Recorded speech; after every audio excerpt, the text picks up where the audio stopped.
You know, we often talk about the laws that the ancient Israelites had to live by, but what about us? In 1982, the Justice Department decided they wanted to try to determine the total number of criminal laws in the United States. Not civil, just criminal. This was considered the most exhaustive attempt ever to count the number of criminal laws. The project lasted 2 years. They compiled a list of approximately 3,000 criminal offenses, and they just kept going. The official in charge said this effort came as part of a long and ultimately failed campaign to persuade Congress to revise the criminal code, which by the 1980s was scattered among 50 titles and 23,000 pages of federal law. This project, 2.5 years in the making, 50 titles, 23,000 pages, before they threw up their hands and quit because they determined that the task was fruitless. The Library of Congress said it was nearly impossible. Ronald Gaynor, the Justice Department official who headed up the project, said, "You will have died and been resurrected 3 times before you found the answer to how many criminal laws there were in the United States."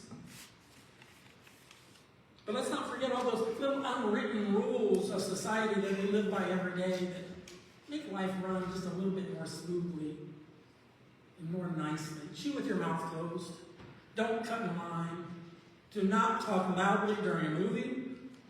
Let the Wookiee win, and on and on. There are numerous little rules of social behavior that just make it more pleasant to live together.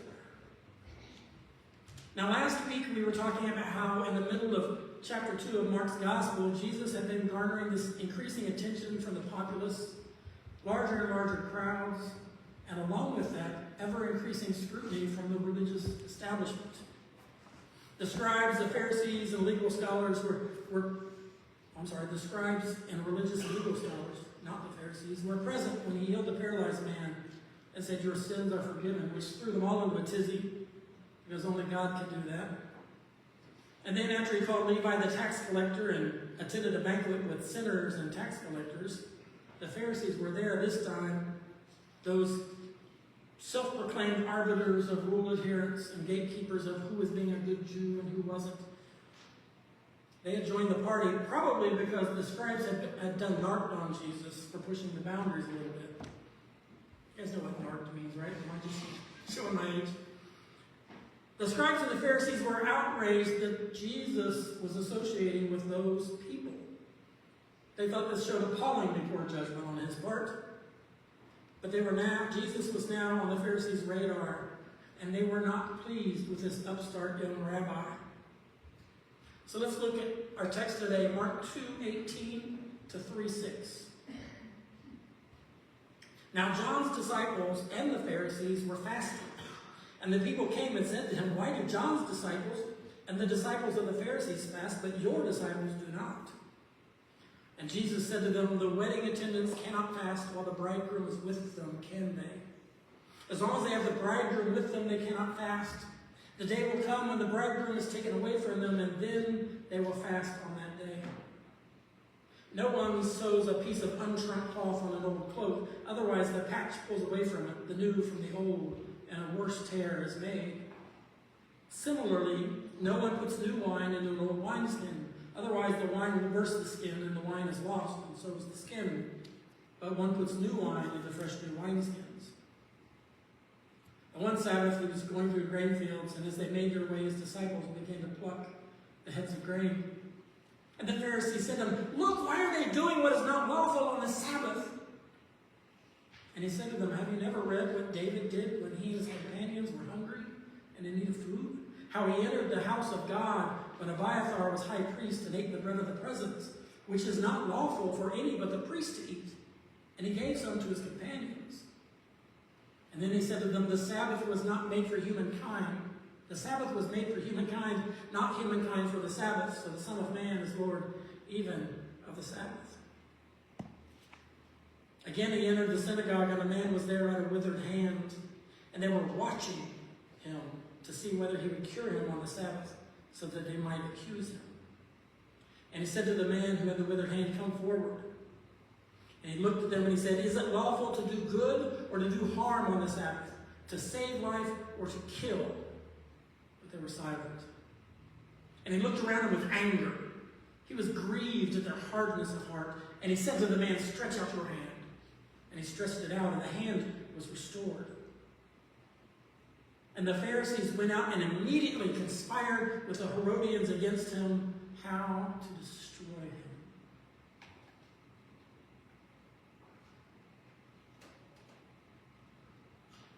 The scribes and the Pharisees saw Jesus as a scofflaw, flouting the rules that were so near and dear to their religious practice and doctrine. Which is why we find ourselves in this cycle of conflicts with the authorities that depicts a pattern of increasing hostility towards Jesus. First, they were silently questioning in their minds, and then they start questioning his disciples. And then they're directly questioning Jesus. They confront him directly. And then they plot to kill him. Now we know, but in case you haven't been here, the Pharisees were known for their almost fanatical adherence to the letter of the law. They fiercely followed all the rules all the time. Even if following the rules meant some harm may come to someone else. Reminds me of, was it Isaac Asimov's The Laws of Robotics? Yep. You can't do anything by absence, might cause harm. That's what the Pharisees. Following the rules might cause harm to somebody, but that was the rules. Now, where do these rules come from that we're so enamored of them? We know they started with the 10 Commandments, right? But those ancient Israelites were like people pretty much all over the world because they immediately started arguing about what exactly those 10 Commandments meant and how are you supposed to do them. So those 10 Commandments got expanded into the Torah of 613 laws. 365 negative, do not do these, and 248 positive, or do these. And if that doesn't make it complicated enough, there had been, by the time of Jesus, already been centuries of debate of how to correctly interpret and apply those 613 laws. And that debate continues to this day. That interrogation and negotiation with the text is a continual, ongoing process in Judaism. How to interpret, apply, and live within the law is actually a never-ending task. So you give somebody a nice, simple little rule, like remember the Sabbath day and keep it holy. And they pretty much immediately start trying to find ways around that rule. So out of those 613 laws, there are 39 of them that deal directly with the Sabbath, that govern aspects of rest and labor. I'm not going to read the list, but it involves things like carrying, burning, writing, tearing, cooking, plowing, threshing, so on. We need to ask a question. Why is Sabbath keeping so important? Why is it so important to the Jewish people that there are so many rules and discussion about how to obey those rules? See, obeying the Sabbath and keeping it holy is foundational to the people of Israel. Because it was one of the most sacred duties. It was a direct commandment from God in the 10 Commandments. It was one of those practices that distinguished them from the others around them. Exodus 20 says, remember the Sabbath day by keeping it holy. 6 days you shall labor and do all your work, but on the 7th day is a Sabbath to the Lord your God. On it you shall not do any work, neither you, nor your son or daughter, nor your male or female servant, nor your animals, nor any foreigner residing in your towns. For in 6 days the Lord made the heavens and the earth, the sea, and all that is in them, but he rested on the 7th. Therefore the Lord blessed the Sabbath and made it holy.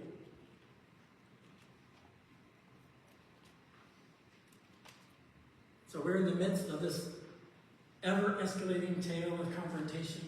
And today it's mostly about 2 Sabbath issues. Jesus and his disciples are walking through some grain fields and they're hungry. So the disciples just plucked some of the heads of grain and they kind of rubbed it, right? You ever try to eat a grain that hasn't been prepped? The outside is just a hard husk. You can't eat that. It's nasty. So they were rubbing it to get the husk off so they could eat the kernel in the middle. And the Pharisees, who are now on alert about things related to Jesus, start complaining that they're doing work on the Sabbath, the day of rest. They're traveling and they're threshing, right? They're reaping and threshing by picking grain heads. Anybody wonder, like I do, what in the world the Pharisees on the Sabbath were doing out in the grain fields? I think they were stalking Jesus, pun intended, looking for him to slip up so they could pounce. Because when they confront him about his disciples working on the Sabbath, he responds by sharing the story about King David doing something even more scandalous and sacrilegious, eating food that only the priests were supposed to eat. Because the law gives way to need when necessary. And then right after that, we see Jesus in a synagogue with a man with a withered hand. And knowing that the scribes and the Pharisees are just itching to rebuke him if he heals on the Sabbath, he asks his would-be accusers. I can just see him making direct eye contact. Is it lawful to do good and save a life on the Sabbath? The implication being, should you honor the Sabbath even if it means someone's in need? You know, I'm starting to wonder. Given the incident in the grain field was in the middle of nowhere, and the Pharisees, I'm sure they were waiting to see, let Jesus do something like that in public, where we can get him. And then the text just happens to mention this man who shows up in the synagogue with a withered hand. Now, when I read this text, I kind of have to wonder if one of the Pharisees didn't go by this man's house in the morning and say, come on, let me take you to church. I want to make sure you're there today. So maybe the man with the shriveled hand was a setup. Maybe the scribes and Pharisees put that event in motion, and that was why Jesus was so angry and deeply troubled in his spirit. Jesus was no dummy. He knew he'd been set up. They were using his compassion against him, knowing that he would feel for the man and heal him. Now, I think it's worth noting here, and repeatedly, that the few times that we see Jesus angry or indignant, it is never provoked by the sinful people or those who are shunned as outsiders by the establishment. No, it was hypocrisy that made Jesus' blood boil. When those religious leaders manipulated God and God's word for their own purposes, Jesus' temper flared. When those who claim to speak for God use their position to draw boundaries and find more ways to exclude others, angered him. So he healed the man on the Sabbath in the synagogue. And those religious folks, how do they react? How does that story end? Then the Pharisees went out and began to plot with the Herodians how they might kill him. The Pharisees, those who were interested in the law and the application, went out and began to plot with their enemies, the Herodians. See, the Herodians were those who supported the royal family and the Roman occupiers. Under normal circumstances, the Pharisees and the Herodians would have nothing to do with each other. But Jesus, in his teachings, presented an unusual circumstance, a threat to the way they did things that was so great that, ironically, it made co-conspirators out of enemies. These righteous religious folks went out on that Sabbath day so long ago and plotted to kill Jesus. Hatching a murder plot on the Sabbath, no less. And I have to wonder, didn't even one of them stop to ask if that was lawful to do on the Sabbath? Did none of them recognize the hypocrisy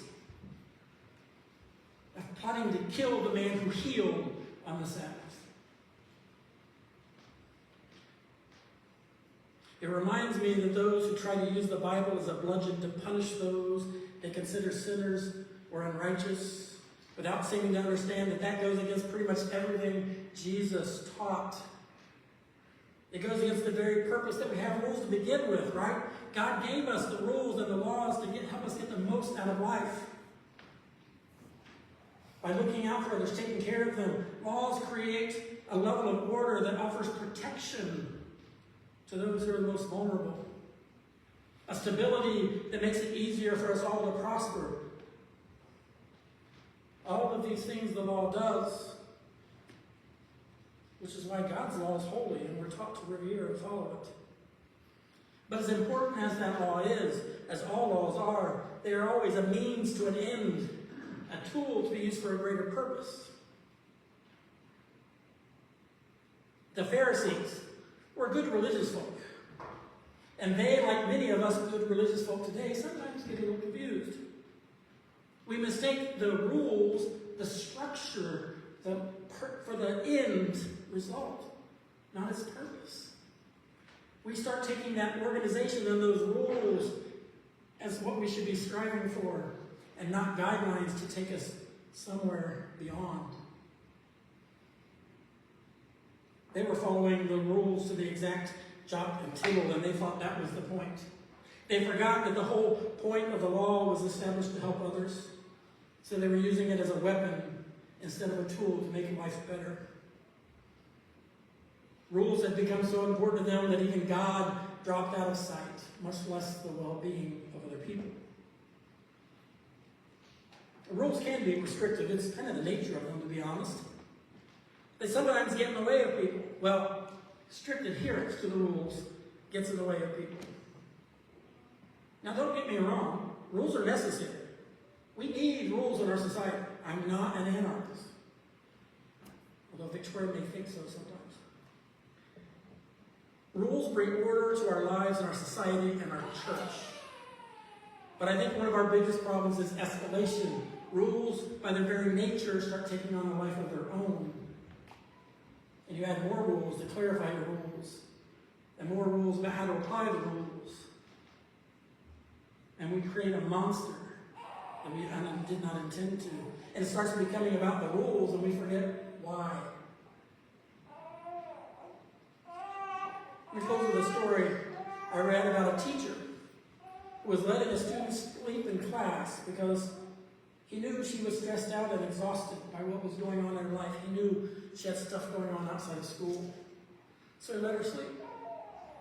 Which is pretty much in every school across the nation, guys, is against the rules. Teachers are never to let kids sleep in class. They got to be on task and productive, right? This teacher was blatantly disregarding the rules because he thought it was in the best interest of the student. He knew she'd get her essay done, just maybe not in that period. She was a good kid who was happened to be overwhelmed and exhausted. Now, if he had strictly enforced the rules, that student would not have written a very good essay. She may have struggled through her exhaustion to turn into something that would have undoubtedly not been her best work. So he ignored the rules. And you know what? That evening, the girl emailed her essay to him, and it was phenomenal. Because he knew, he recognized her need, and bit the rules. And doesn't that sound like something Jesus would do?